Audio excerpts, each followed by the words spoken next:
আসসালামু আলাইকুম। কেমন আছেন সবাই? আশা করি আলহামদুলিল্লাহ ভালো আছেন। সবাইকে জুম্মা মুবারক। এখন জুম্মার নামাজ আদায় করতে যাচ্ছি মসজিদে, মার্কেট বন্ধ করে।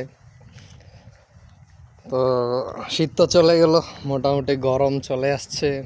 আর রৌদ্রর কি তাপ, কি বলবো।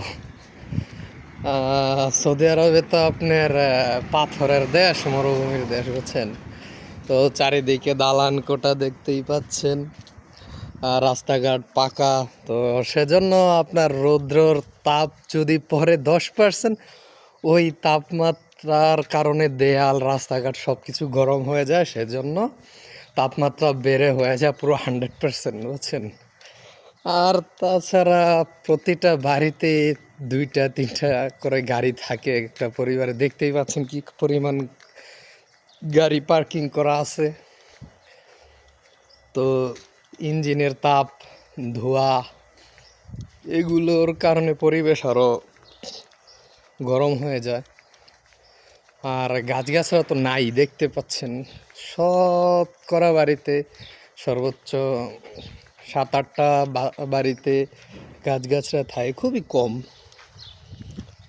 তাছাড়া এগুলো খুবই ছোট ছোট, সেজন্য তাপমাত্রাটা একটু বেশি। তবে সৌদি সরকার চেষ্টা করছে আপনার গ্রিন রিয়াদ তৈরি করার জন্য, প্রচুর পরিমাণে গাছ রোপণ করছে। তো এই যে মসজিদে চলে আসলাম, এটাই মসজিদ। এখানে প্রতি জুম্মার নামাজ আদায় করি, প্রতি শুক্রবার জুম্মার নামাজ এখানে সবাই সম্মিলিত হয়ে আদায় করি। আর ছোট ছোট যে মসজিদগুলো, ওইগুলা জুম্মার নামাজের সময় ওয়াক্তে বন্ধ থাকে। দেখুন কি পরিমাণ কার, মানে এত পরিমাণে গাড়ি। সৌদিরা 1 নম্বর আলসি, মানে নামাজ পড়তে আসবে, হেঁটে যাওয়াই তো সুন্নত সমূহ না, ওরা গাড়ি নিয়েই চলে আসে। তো দেখতেই পাচ্ছেন কি পরিমাণ গাড়ি চারিদিকে। তো ঠিক আছে, সবাই ভালো থাকবেন। আসসালামু আলাইকুম। মসজিদে চলে যাব এখন, একটু ভিতরটা দেখাই আপনাদের, তারপরে রাখছি।